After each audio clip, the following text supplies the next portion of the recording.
इस रो में कई अच्छे मैचेस हुए और सभी मैचेस की फिनिश भी बहुत अच्छी थी।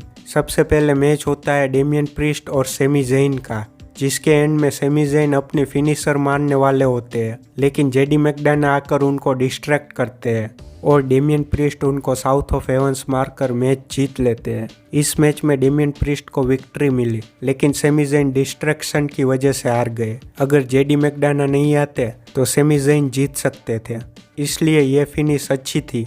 मैच के बाद जेडी मैकडाना रिंग में आकर डेमियन प्रीस्ट का हाथ ऊपर करते हैं, जैसे कि वे और डेमियन प्रीस्ट दोस्त हो, लेकिन डेमियन प्रीस्ट उनको पुश करते हैं और कहते हैं कि मेरे काम में टांग मत लड़ाओ, और वहां से चले जाते हैं। जिसके बाद केविन ओवेंस और सेमी ज़ेन जेडी मैकडाना को मारने लगते हैं और दोनों अपनी फिनिशर मारते हैं।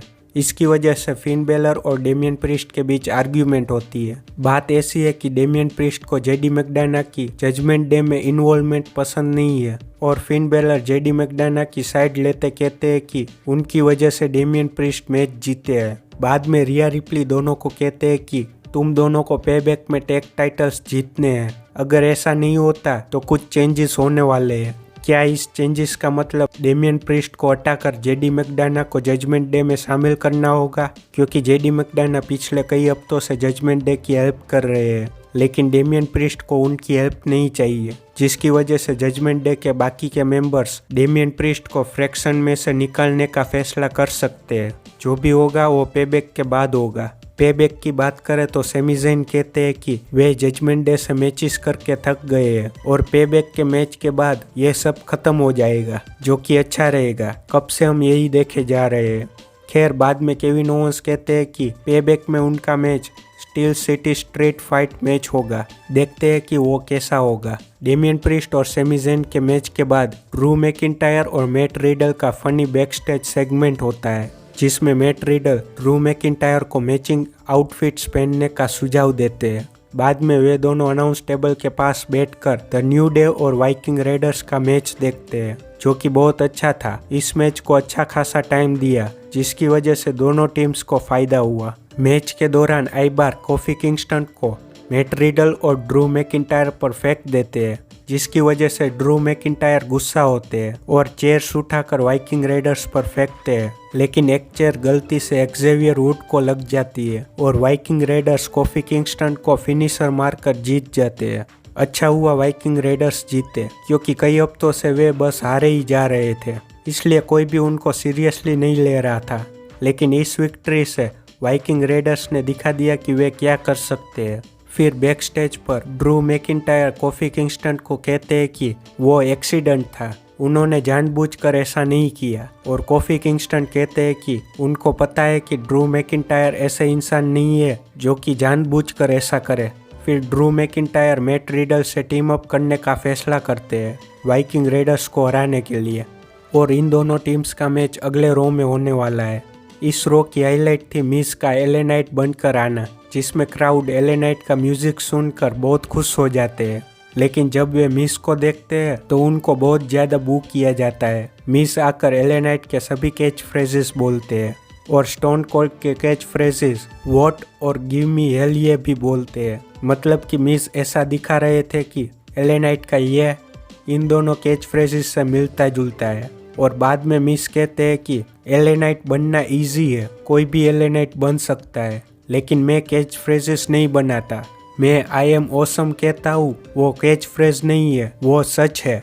और बाद में क्राउड को कहते हैं कि तुम किसी को भी चीयर करते हो, लेकिन लूजर्स को नहीं, और मैं एले नाइट को पेबैक में वही बनाऊंगा। मिस ने इस प्रोमो से फिर से साबित कर दिया कि वो माइक पर कितने अच्छे हैं। उन्होंने इस 5 मिनट के प्रोमो में एले नाइट की मिमिक्री करी, क्राउड की इंसल्ट करी और एज अ हील बहुत ही ज़्यादा बू रिसीव किया। इन दोनों का पेबैक का मैच देखने में मजा आने वाला है। बाद में गंथर आकर कहते हैं कि पिछले हफ्ते चैट गेबल पहले इंसान बने जिन्होंने पिछले 500 दिनों में गंथर को हराया है। कैसे? काउंट आउट से। लेकिन चैंपियनशिप तो अभी उनके पास ही है, और गंथर चैट गेबल को अगले रो में इंटरकॉन्टिनेंटल चैंपियनशिप के लिए चैलेंज करते हैं। फिर चैट गेबल आकर अच्छा प्रोमो डिलीवर करते हैं, जिसके बाद उनका और लडविग काइजर का मैच होता है, जिसके एंड में चैट गेबल अपनी फिनिशर मारते हैं लेकिन जियोवानी विंची आकर चैट गैबल को मारने लगते हैं, जिससे चैट गैबल डिस्क्वालिफिकेशन से जीत जाते हैं। पिछले कई हफ्तों से WWE लडविग काइजर को जिता रहे हैं, लेकिन इस मैच में उनको जिता भी नहीं सकते थे और क्लीन तरीके से हरा भी नहीं सकते थे, इसलिए ये फिनिश अच्छी थी। बाद में चैट गैबल को बचाने ओटिस आते हैं, लेकिन विंची और काइजर उनको भी मारने लगते हैं, जिसके बाद गंथर आते हैं और चैट गैबल को पावर बॉम्ब मारने की कोशिश करते हैं, लेकिन चैट गैबल उनको एंकल लॉक में फंसा देते हैं। बाद में विंची और काइजर की हेल्प से गंथर चैट गैबल को पावर बॉम्ब मार देते हैं। फिर सेथ रॉलिंस आकर शिंसुके नाकामुरा को बुलाते हैं, लेकिन वो नहीं आते। उनका वीडियो प्ले होता है जिसमें वे कहते हैं कि वे सेथ रॉलिंस के बैक को तोड़ देंगे और उनके वाइफ और डॉटर के बारे में भी कहते हैं, जिसके जवाब में सेथ रॉलिंस कहते हैं कि मैं टूटे हुए बैक से भी तुमको हराऊंगा। और पीछे से शिंसुके नाकामुरा उन पर अटैक करते हैं, जिसके बाद ब्रॉन्सन रीड्स और चांपा का मैच होता है, जिसके एंड में चांपा को रीड्स को रोल अप करके पिन करना था, लेकिन ब्रॉन्सन रीड्स वो पोजीशन मेंटेन नहीं कर पाते और एक ऑकवर्ड पिन से चांपा जीत जाते हैं। इस फिनिश की वजह से उनका रीमैच होना पक्का है।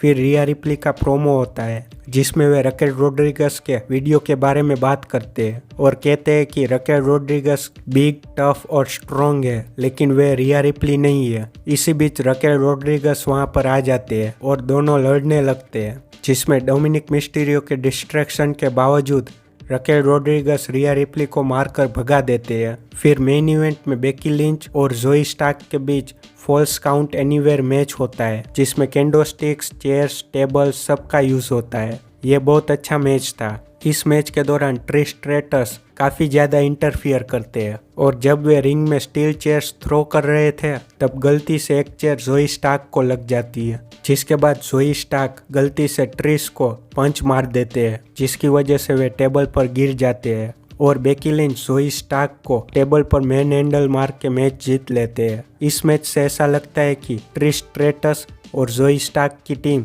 जल्दी ही टूटने वाली है। आपको क्या लगता है कमेंट में ज़रूर बताइए।